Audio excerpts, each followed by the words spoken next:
ओम शांति।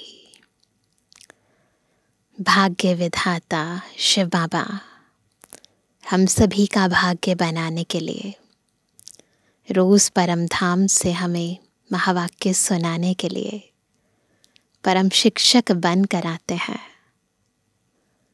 परंतु ये भी एक नियम है कि बिना त्याग के भाग्य नहीं बनता है। जितना त्याग करते हैं उतना भाग्य बनता है, क्योंकि जब तक दुख धाम का त्याग नहीं किया तब तक सुख धाम के नजदीक नहीं पहुंच सकते। जब तक देहभान का त्याग नहीं किया तब तक देही अभिमानी नहीं बन सकते।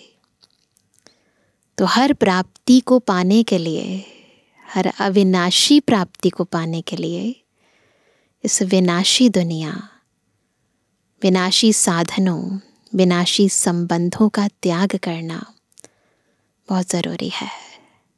इसलिए मन बुद्धि में सदा बेहद का वर्षा, बेहद का बाबा याद रहे तो हद को छोड़ना सहज हो जाता है।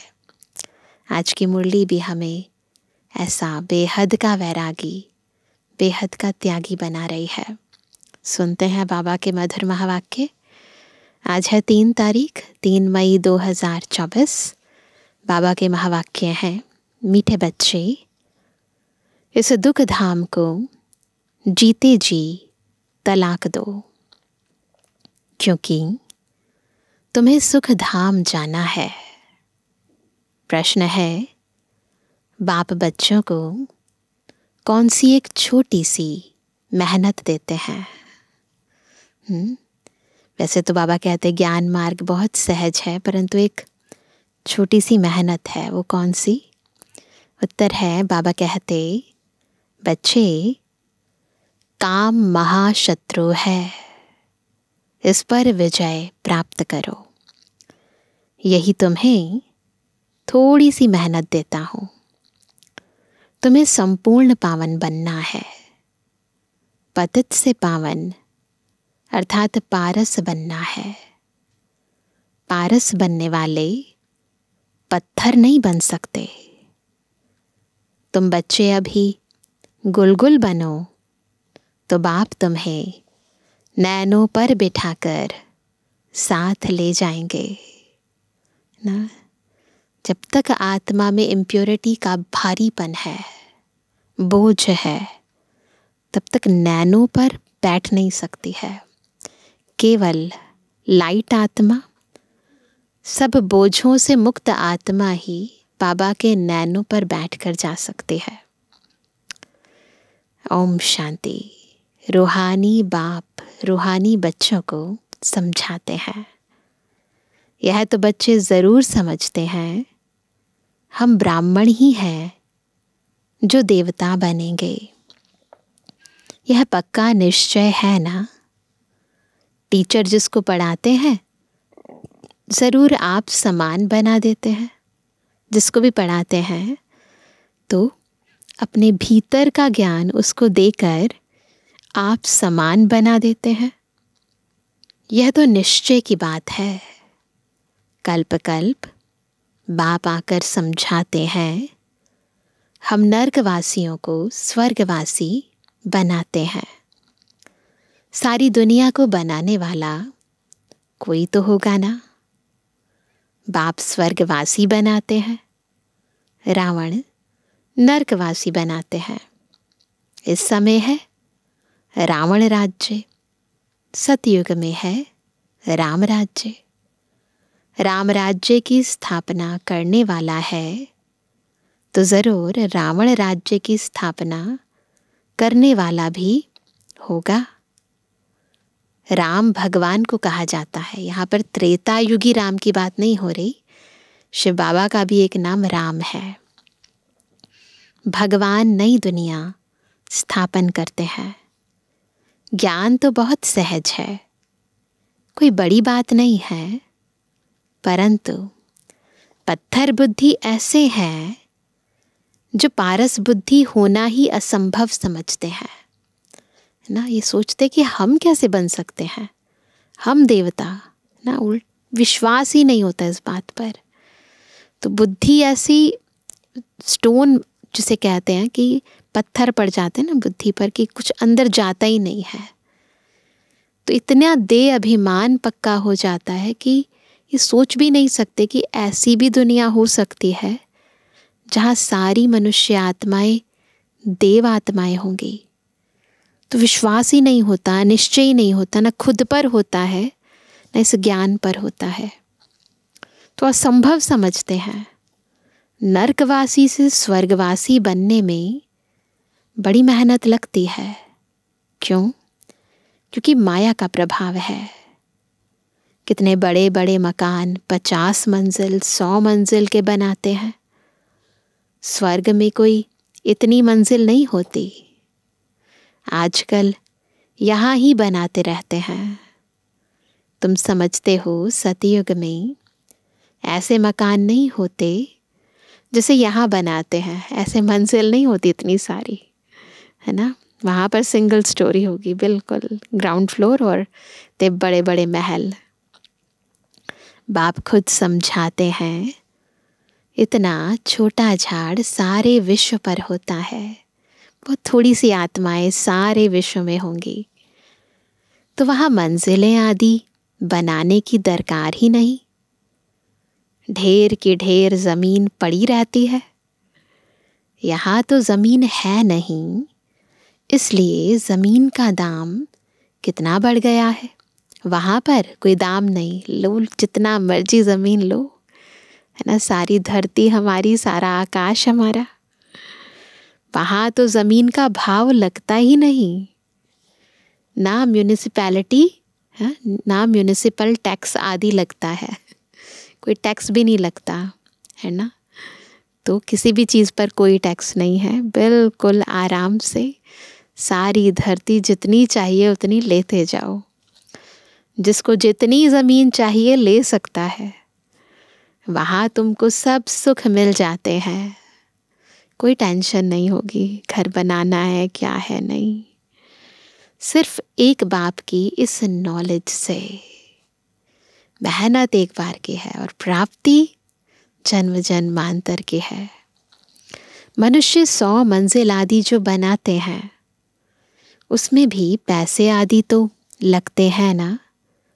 वहाँ सतयुग में सोचो पैसे आदि लगते ही नहीं है। वंडरफुल है ना स्वर्ग। अथाह धन रहता है, पैसे का कदर नहीं। ढेर पैसे होंगे तो क्या करेंगे? क्या करेंगे? इतना पैसा है, क्या करेंगे? सोने हीरे मोतियों के महल आदि बना देते हैं, है ना। थोड़ा सा भी अगर विजन क्रिएट हो बुद्धि में तो बस ऐसा लगे कि वाह क्या दुनिया होगी हमारी। अभी तुम बच्चों को कितनी समझ मिली है। ये सारी चीज़ें जो पापा बता रहे हैं बिल्कुल बुद्धि में जैसे पिक्चर क्रिएट हो जाती है। तो कितनी समझ मिल गई है कि सतयुग में क्या होगा। समझ और बेसमझ की ही बात है। सारी बात बुद्धि की है ना। समझ आ गया तो समर्पित हो जाते हैं, नहीं समझ आया तो भाग जाते हैं। सतो बुद्धि और तमो बुद्धि। सतो प्रधान स्वर्ग के मालिक, तमोगुणी बुद्धि नरक के मालिक। इसलिए बुद्धि सालिम रखनी जरूरी है। कुछ भी चला जाए, याद रखें, धन चला जाए कोई बात नहीं, तन बीमार है वो भी ठीक हो जाएगा, संबंध भी ठीक हो जाएंगे अगर बुद्धि सालिम है तो, है ना। परंतु अगर बुद्धि भ्रष्ट हो गई ना तो जो कुछ है वो सब खत्म हो जाएगा। तो इसीलिए बहुत ज़रूरी है अपनी बुद्धि पर ध्यान रखना। बुद्धि पवित्र होनी चाहिए, बुद्धि शुद्ध होनी चाहिए, बुद्धि पारस होनी चाहिए, मलिन नहीं होनी चाहिए। तो वह कहते हैं कि सतु प्रधान स्वर्ग के मालिक, तमोगुणी बुद्धि नरक के मालिक। यह तो स्वर्ग नहीं है, यह है रौरव नरक, जिसका वर्णन गरुड़ पुराण में है। बहुत दुखी हैं, इसलिए पुकारते हैं भगवान को। फिर क्या करते हैं? फिर भूल जाते हैं। कितना माथा मारते कॉन्फ्रेंस आदि करते रहते हैं कि एकता हो जाए, परंतु तुम बच्चे समझते हो यह आपस में मिल नहीं सकते। बाबा ने क्लियर करके समझा दिया है। यह सारा झाड़ जड़ जड़ी भूत है, फिर नया बनता है। तुम जानते हो कलयुग से सतयुग कैसे बनता है? ये सारी हिस्ट्री ज्योग्राफी हम जानते हैं। तो बाबा कहते हैं ये नॉलेज तुमको बाप अभी ही समझाते हैं। सतयुगवासी सो फिर कलयुगवासी बनते हो, फिर तुम संगमवासी बन सतयुगवासी बनते हो। पूरा चक्र घूम गया है ना। कहेंगे इतने सब सतयुग में जाएंगे? नहीं। जो सच्ची सत्य नारायण की कथा सुनेंगे, सुन रहे हैं ना सारे? जो सच्ची सत्य नारायण की कथा सुनेंगे वही स्वर्ग में जाएंगे। बाकी सब शांति धाम में चले जाएंगे। दुख धाम तो होगा ही नहीं। तो इस दुख धाम को जीते जी तलाक दे देना चाहिए। अभी से ही तलाक दे दो, है ना। फिर बाद में दुख नहीं होगा इसे छोड़ने पर ना। जब टाइम आएगा तो पहले से ही छोड़ा हुआ है हमने मन बुद्धि से।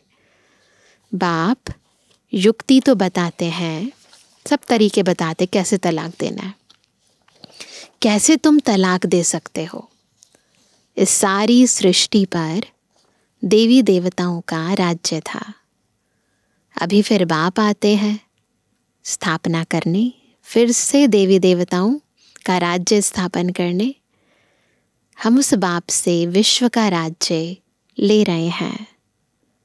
ड्रामा प्लान अनुसार चेंज ज़रूर होनी है। यह है पुरानी दुनिया। परिवर्तन सृष्टि का नियम है। परिवर्तन तो होगा ही। इसको सतयुग कैसे कहेंगे? परंतु मनुष्य बिल्कुल समझते नहीं हैं कि सतयुग क्या होता है। क्या होता है वो तो हम जानते हैं। बाबा ने समझाया है, इस नॉलेज के लिए लायक वह है जिन्होंने बहुत भक्ति की है, जिन्होंने द्वापर आदि से भक्ति करनी शुरू की है, वही है इस नॉलेज के लायक। तो बाबा कहते हैं उन्हें ही समझाना चाहिए। बाकी जो इस कुल के होंगे नहीं वह समझेंगे नहीं। तो फिर ऐसे ही टाइम वेस्ट क्यों करना चाहिए? हमारे घराने के ही नहीं हैं तो कुछ भी मानेंगे नहीं। कह देते हैं आत्मा क्या परमात्मा क्या, यह मैं समझना ही नहीं चाहता हूँ। बिल्कुल समझ जाओ किस क्वालिटी की आत्मा है। किसी का इंटरेस्ट नहीं उत्पन्न हो रहा तो समझ जाओ हमारे घराने की नहीं है। तो ऐसे के साथ मेहनत क्यों करनी चाहिए?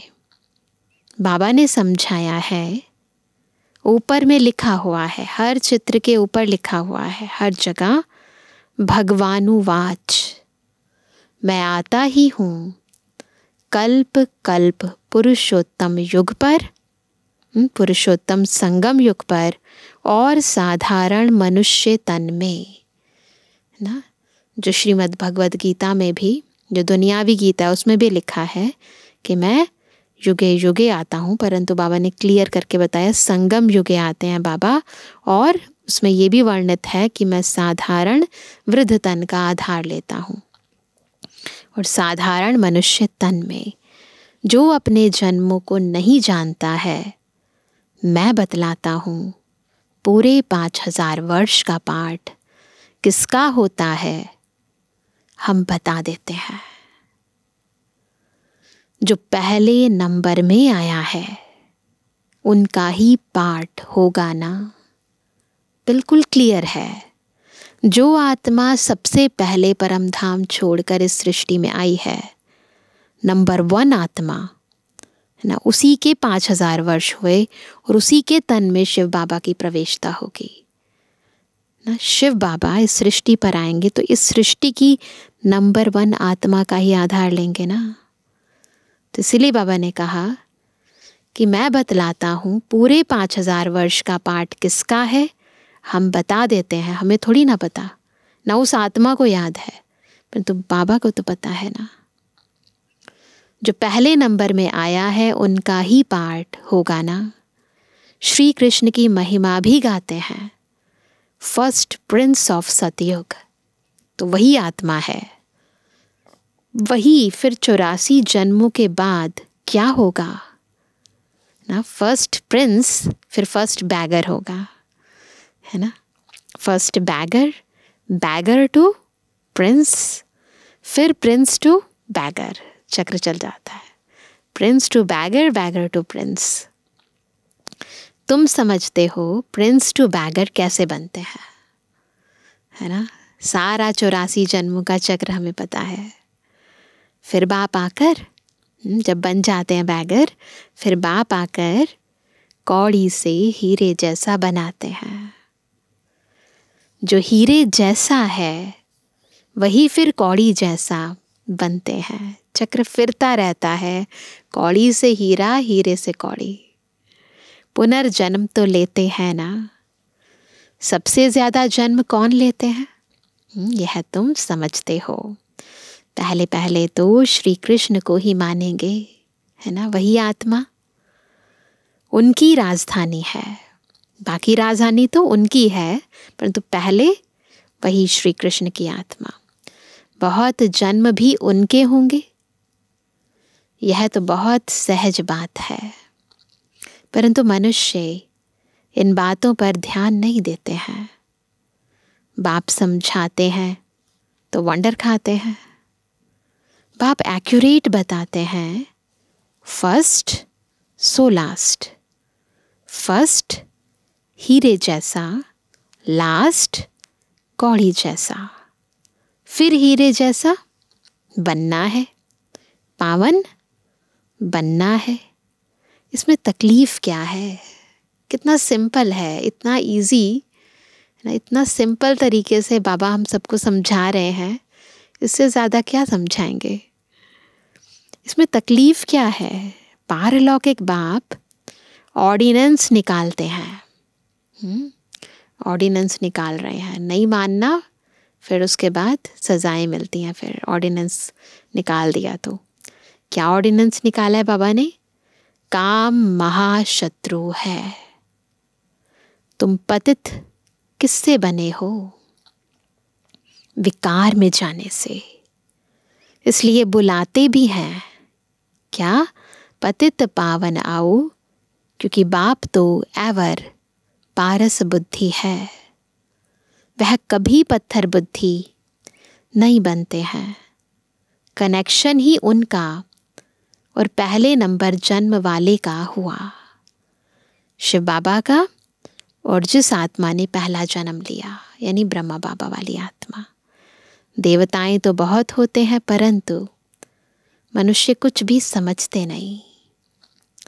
क्रिश्चियन लोग कहते हैं क्राइस्ट से 3000 वर्ष पहले पैराडाइज था। बाइबल में लिखा है, वह फिर भी पिछाड़ी को आए हैं ना। तो उनकी ताकत है, बुद्धि की ताकत जिसे कहते हैं ना, उनसे ही सब सीखने जाते हैं, क्योंकि उन्हों की फ्रेश बुद्धि है। वृद्धि भी उन्हों की है, पॉपुलेशन भी उनकी बहुत ज़्यादा है। सतो रजो तमो में आते हैं ना, तो उनकी भी स्टेजेस होती हैं। फिर तुम जानते हो सब कुछ विलायत से ही सीखते हैं, नई नई इन्वेंशंस निकालते हैं। यह भी तुम जानते हो सतयुग में महल आदि बनने में कोई टाइम नहीं लगेगा। जितना टाइम यहाँ लगता है ना, बड़े घर बनाने लगते हैं, तो वहाँ टाइम नहीं लगेगा। एक की बुद्धि में आया, फिर वृद्धि होती जाती है। ऐसी टेक्नोलॉजी होगी वहाँ, फटाफट महल बन जाएंगे। एक बनाकर फिर ढेर बनाते जाते हैं। बुद्धि में आ जाता है ना। साइंस वालों की बुद्धि तुम्हारे पास ऊंच हो जाती है ना। झट महल बनाते रहेंगे, वो भी ऐसी ऐसी इन्वेंशन, ऐसी टेक्नोलॉजी निकालते हैं कि बस फटाफट घर बनकर तैयार हो जाते हैं। तो वहाँ भी ऐसी है, वहाँ की साइंस यहाँ से रिफाइन होती है, तो झट महल बनाते हैं। यहाँ मकान व मंदिर बनाने में 12 मास लग जाते हैं, कई बार तो 2-2, 3-3 साल भी लग जाते हैं। वहाँ तो इंजीनियर आदि सब होशियार होते हैं। वह है ही गोल्डन एज। पत्थर आदि तो होंगे ही नहीं, पत्थर वत्थर नहीं होंगे वहाँ पर। हाँ, तो सोने के महल होंगे, हीरे जवाहरात जड़े हुए होंगे ना। अभी तुम बैठे हो, ख्याल करते होंगे हम यह पुराना शरीर छोड़ेंगे, फिर घर में जाएंगे, वहाँ से फिर सतयुग में योग बल से जन्म लेंगे। ऐसा ख्याल करते हैं बैठे बैठे। क्या करते हैं ध्यान में, क्या रहे, अभी हम यहाँ से घर जाएंगे, फिर उसके बाद घर से सतयुग में आएंगे, योग बल से जन्म लेंगे, ये पुराना शरीर छोड़ देंगे। बच्चों को खुशी क्यों नहीं होती? क्यों नहीं होती है खुशी? चिंतन क्यों नहीं चलता? जो मोस्ट सर्विसेबल बच्चे हैं उन्हों का चिंतन ज़रूर चलता होगा। जैसे बैरिस्ट्री पास करते हैं, कोई भी पढ़ाई पढ़ते हैं, जैसे बाबा एग्जाम्पल दे रहे हैं कि बैरिस्ट्री पास करते हैं तो बुद्धि में चलता है ना, हम यह करेंगे, होता ही है। पढ़ाई कर लेते उसके बाद हम ये करेंगे, फिर ये करें, पूरी प्लानिंग हो जाती है ना, इससे सारी फिल्म बुद्धि में चला लेते हैं। तुम भी समझते हो क्या, हम यह शरीर छोड़ जाकर यह बनेंगे। देवी देवताओं का चित्र देखो, मूर्तियाँ देखो, अभी हम शरीर छोड़ेंगे फिर ये बनेंगे। याद से ही तुम्हारी आयु वृद्धि को पाएगी। अभी तो बेहद बाप के बच्चे हैं, यह ग्रेड बहुत ऊंची है, देवताओं से भी ऊंची। ब्राह्मण क्या है? चोटी, टॉप नॉट ब्राह्मण। तो हमारा जो ग्रेड है वो देवताओं से भी ऊपर है। तुम ईश्वरीय परिवार के हो, उनका कोई और संबंध नहीं है। भाई बहन से भी ऊंच चढ़ा दिया है। भाई भाई समझो। यह बहुत प्रैक्टिस करनी है। कौन सी प्रैक्टिस? आत्मा भाई भाई समझकर कार्य में आने की, एक दूसरे को देखने की। भाई का निवास कहाँ है? कहाँ है? इस तख्त पर, तख्त पर अकाल आत्मा रहती है।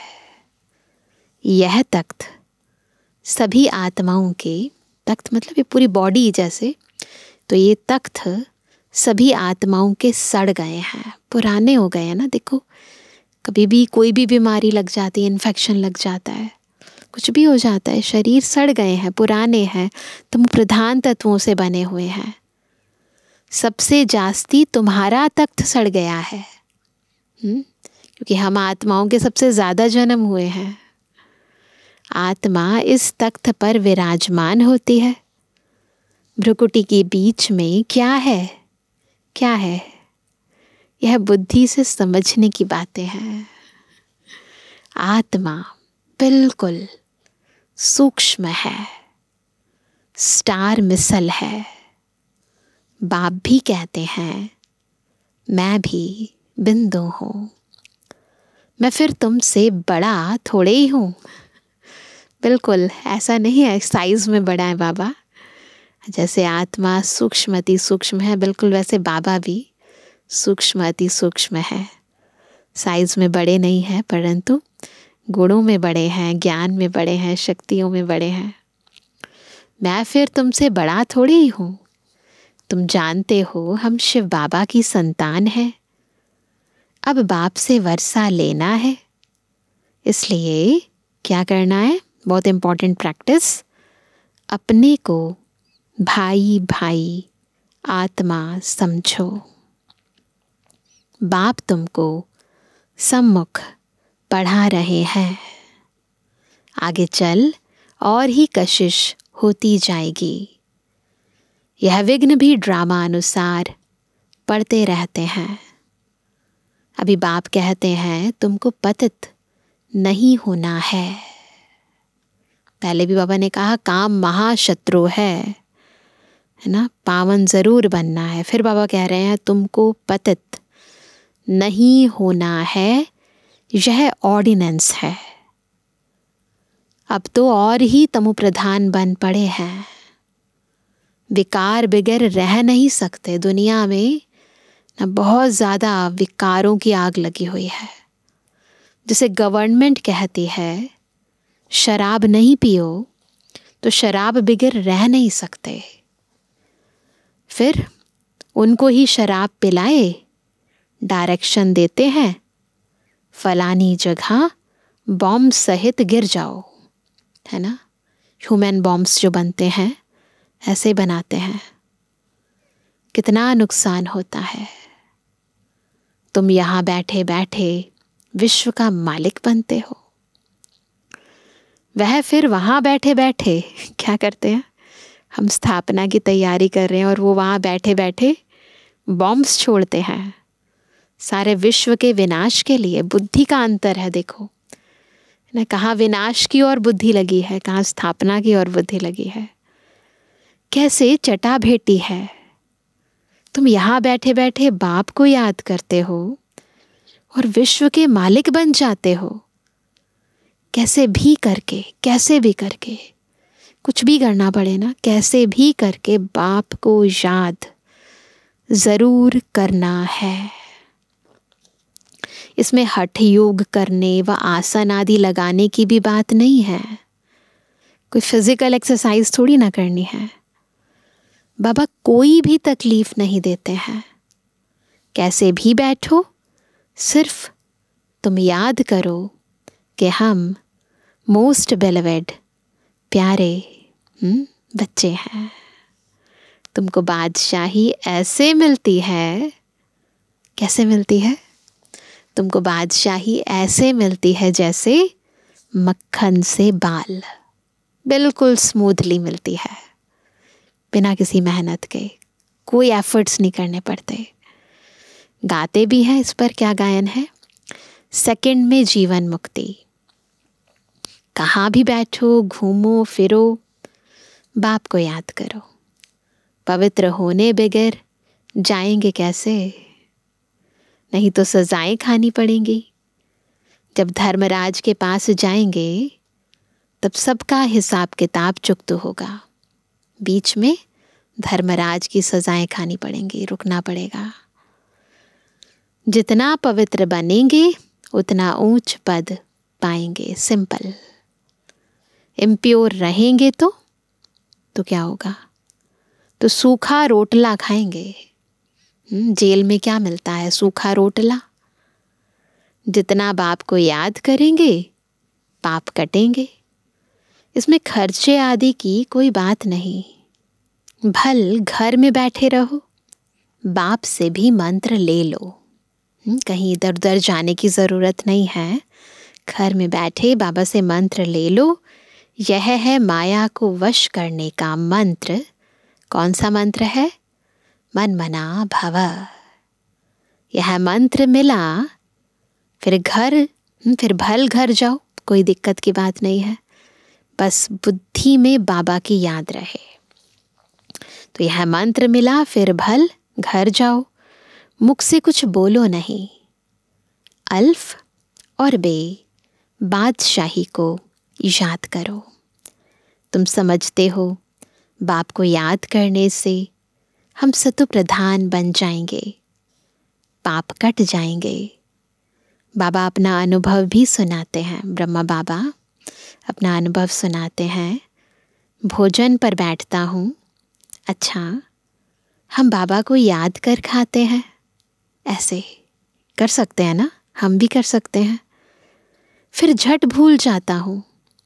सबके साथ होता है ऐसे, क्योंकि गाया जाता है क्या? जिनके मत्थे मामला उनको नींद कहाँ से आए। इतनी जिम्मेवारियां हैं तो वो जिम्मेवारियां याद आ जाते हैं। कितना ख्याल करना पड़ता है। फलाने की आत्मा बहुत सर्विस करती है, उनको याद करना है। सर्विसेबल बच्चों को बहुत प्यार करते हैं। तुमको भी कहते हैं इस शरीर में जो आत्मा विराजमान है उनको याद करो। बाबा बार बार यही ध्यान खिंचवाते हैं कि किसी भी देहधारी को, इवन ब्रह्मा बाबा को भी याद नहीं करो, बस शिव बाबा को याद करो। तो बाबा कहते हैं यहाँ तुम आते ही हो शिव बाबा के पास। बाप वहाँ से नीचे आए हैं, परम धाम से नीचे आए हैं। तुम सबको कहते भी हो भगवान आया है, परंतु समझते नहीं, है ना। ऐसे नहीं समझते, युक्ति से बताना पड़े। हद और बेहद के दो बाप हैं। अब बेहद का बाप राजाई दे रहे हैं, ऐसे ऐसे समझाओ। पुरानी दुनिया का विनाश भी सामने खड़ा है। एक धर्म की स्थापना, अनेक धर्मों का विनाश होता है। बाप कहते हैं मामेकम याद करो तो तुम्हारे पाप भस्म हो जाएंगे। यह योग अग्नि है।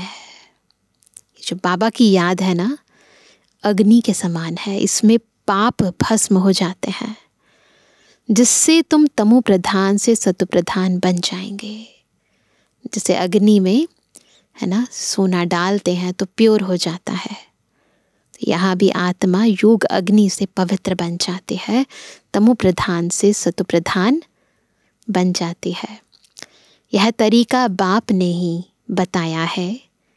तुम बच्चे जानते हो बाप सबको गुलगुल बनाकर नैनों पर बिठाए ले जाते हैं।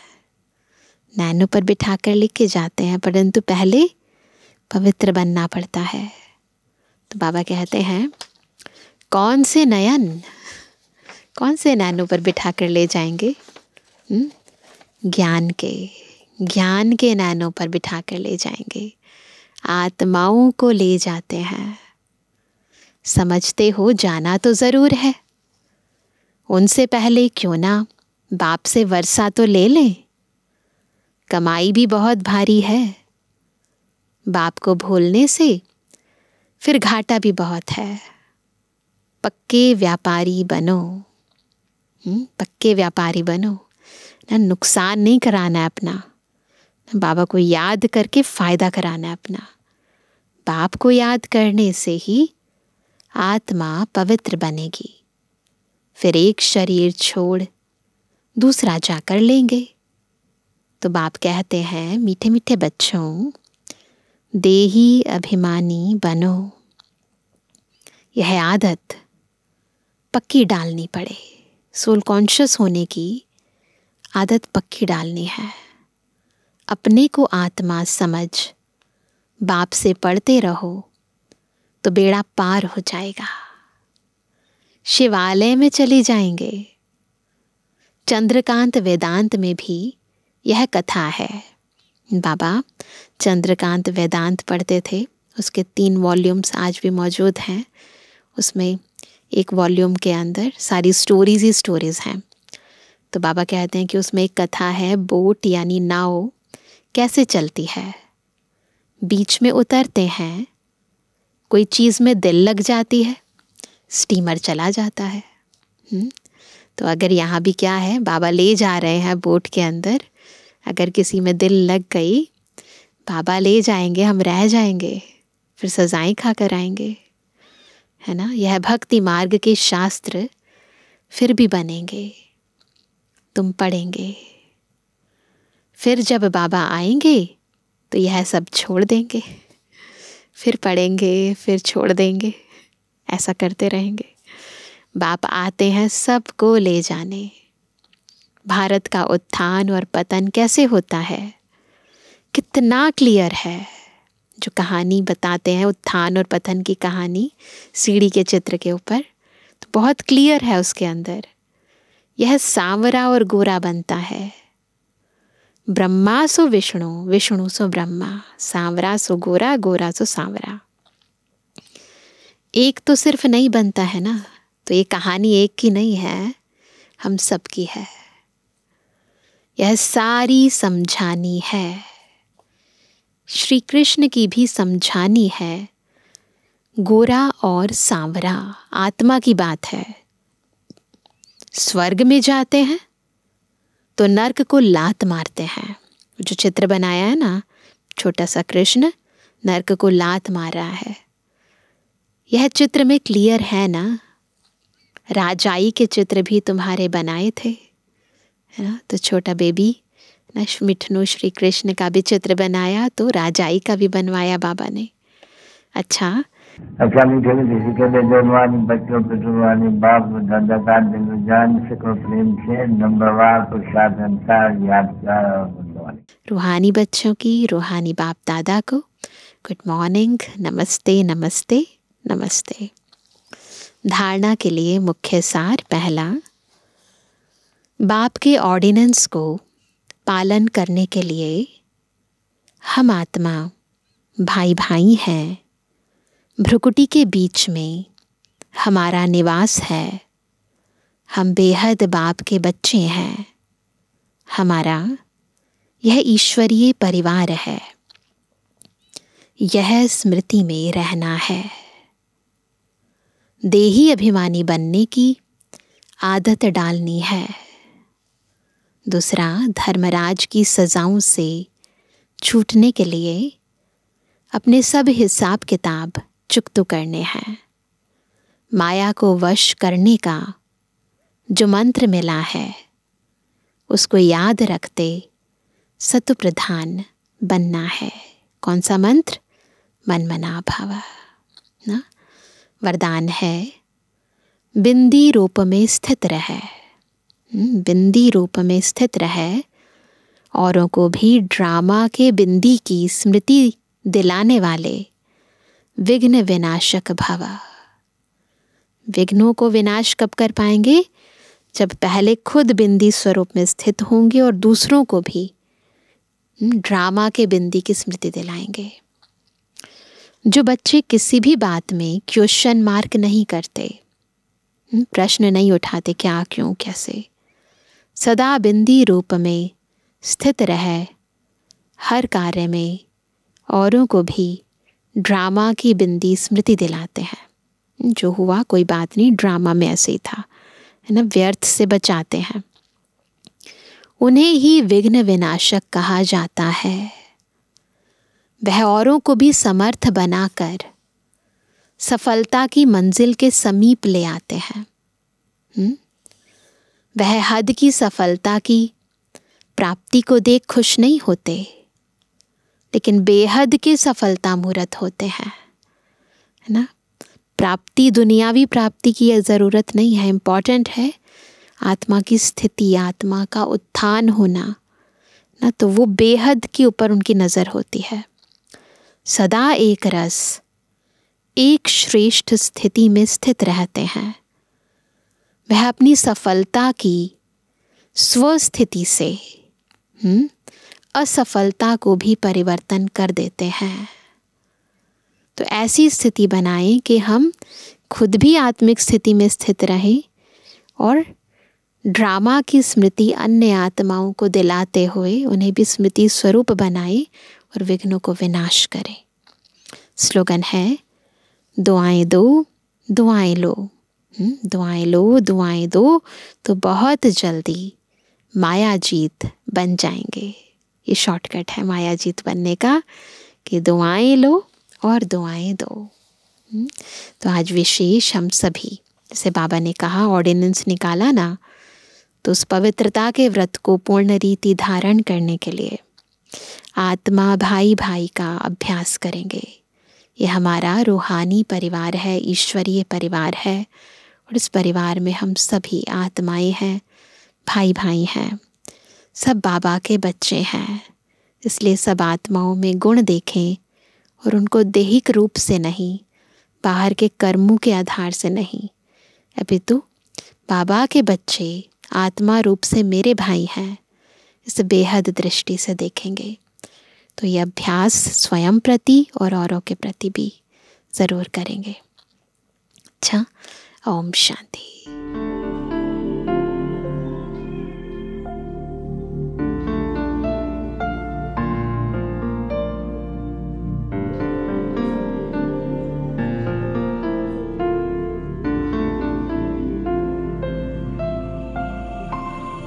नैनों से छलके प्यारो बाबा, नैनों से छलके प्यार, पाए है सुख संसारो बाबा, पाए है सुख संसार।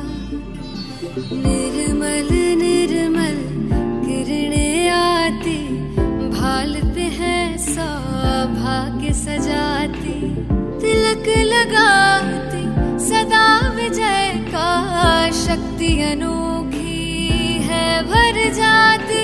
प्यार से रहे निहारो बाबा, प्यार से रहे निहार। नैनों से छलके प्यारो बाबा, नैनों से छलके प्यार, पाए है सुख संसारो बाबा, पाए है सुख संसार।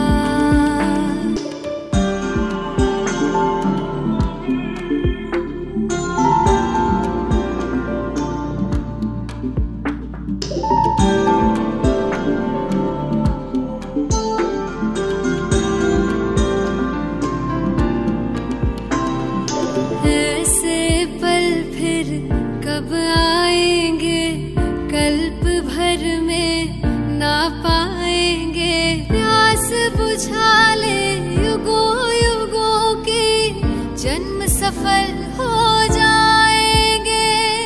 कितने किए उपकार ओ बाबा, कितने दिए उपहार।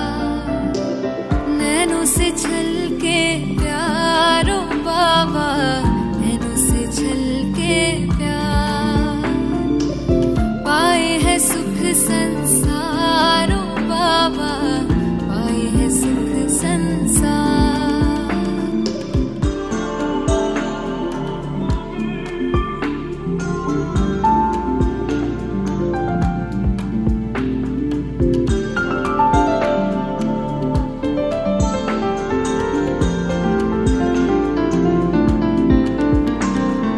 वरदानों से सजा रहे हो, अरमानों को खिला रहे हो। सागर भर भर के थालियां, ज्ञान रतन तुम लुटा रहे हो। हम पे तुम बलिहार ओ बाबा, तुम पे हम बलिहार। नैनों से छलके प्यारो बाबा, नैनों से छलके प्यार, पाए है सुख संसार।